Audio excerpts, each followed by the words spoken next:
Telangana Congress party పగ్గాలు ఎవరికి దక్కనున్నాయి? ప్రస్తుతం పార్టీ పీసీసీ చీఫ్ గా ప్రభుత్వ రథసారథిగా రేవంత్ రెడ్డి కొనసాగుతున్నారు. పార్లమెంట్ ఎన్నికల ఫలితాల తర్వాత పార్టీ పగ్గాలు వేరొకరికి ఇవ్వాల్సి ఉంటుంది. ఇందుకే తెలంగాణ కాంగ్రెస్ కు రానున్న కొత్త బాసు ఎవరు? అధ్యక్ష పదవి కోసం రేసులు ఉన్నదెవరు? ఏ సామాజిక వర్గానికి బాధ్యతలు అప్పగిస్తే బాగుంటుందని హైకమాండ్ భావిస్తోంది. ఇంతకీ కొత్తగా రానున్న రేవంత్ రెడ్డి వారసులు ఎవరు?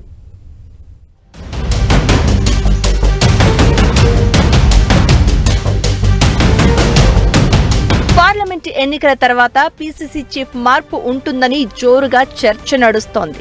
నిజానికి అసెంబ్లీ ఎన్నికల ఫలితాల తర్వాత తెలంగాణ పీసీసీ చీఫ్ మార్పు ఉంటుందని పెద్ద ఎత్తున ప్రచారం జరిగింది. టీపీసీసీ చీఫ్ గా ఉన్న రేవంత్ రెడ్డి సీఎం అయ్యారు. దీంతో ఈ స్థానాన్ని వేరొకరికి అవకాశం ఇచ్చి భర్తీ చేస్తారని అంతా భావించారు. అయితే పార్లమెంటు ఎన్నికలకు ముందు కొత్త వారిని పీసీసీ చీఫ్ ను చేస్తే ఇబ్బందులు తలెత్తుతాయని హైకమాండ్ భావించింది. పార్లమెంటు ఎన్నికలు పూర్తయ్యే వరకు ముఖ్యమంత్రి రేవంత్ రెడ్డినే తెలంగాణ ప్రదేశ్ కాంగ్రెస్ అధ్యక్షుడిగా కొనసాగించాలని అధిష్టానం నిర్ణయం తీసుకుంది. ఇప్పుడు పార్లమెంటు ఎన్నికల పోలింగ్ కూడా ముగిసింది. దీంతో కొత్త పీసీసీ చీఫ్ ను నియమించే ప్రక్రియ మొదలుపెట్టింది హస్తం హైకమాండ్. టీపీసీసీ చీఫ్ గా ఎవరిని నియమిస్తే బాగుంటుందనే చర్చ కాంగ్రెస్ పార్టీలో జరుగుతోంది.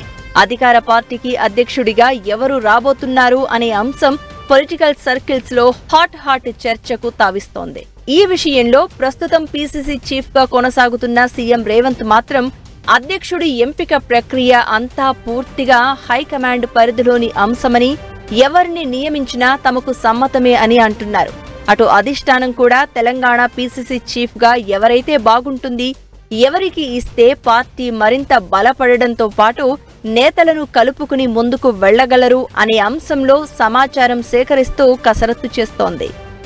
టీపీసీసీ చీఫ్ పదవిపై చాలా మందే గంపెడాసలు పెట్టుకున్నారు. రేసులో ప్రస్తుతం వర్కింగ్ ప్రెసిడెంట్ గా ఉన్న జగ్గారెడ్డి ఉన్నారు. తనకే పీసీసీ చీఫ్ పదవి కావాలని పట్టుబట్టి అడుగుతున్నారు. ఎమ్మెల్యే కోమటిరెడ్డి రాజగోపాల్ రెడ్డి కూడా పీసీసీ చీఫ్ పదవి కోసం గట్టి ప్రయత్నాలే చేస్తున్నారు. అయితే సీఎం రేవంత్ రెడ్డి సామాజిక వర్గానికి చెందిన వ్యక్తి కాబట్టి ఆయనకు పీసీసీ చీఫ్ పదవి ఇవ్వకపోవచ్చనే చర్చ జరుగుతోంది.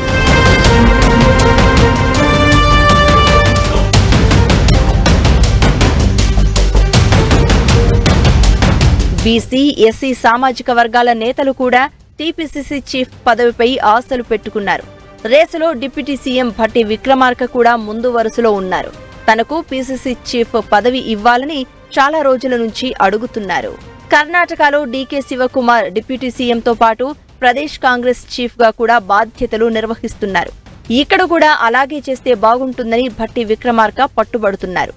బీసీ వ్యక్తిని పరిగణలోనికి తీసుకుంటే మంత్రి పొన్నం ప్రభాకర్ సైతం పీసీసీ చీఫ్ రేసులో ఉన్నారు.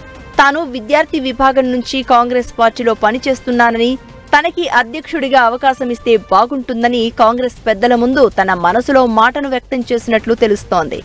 ప్రస్తుత working president MLC Mahesh Kumar Goud సైతం పీసీసీ చీఫ్ రేసులో తాను ఉన్నట్లు ప్రకటించారు.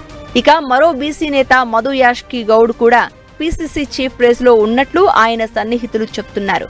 తెలంగాణ ఉద్యమంలో కీలక పాత్ర పోషించిన మధు యాష్కి గౌడ్ ఎన్నికల్లో ఓడిపోవడంతో నిరాదరణకు గురవుతున్నారని, ఆయనకు పీసీసీ అధ్యక్ష పదవి ఇవ్వాలని కోరుతున్నారు.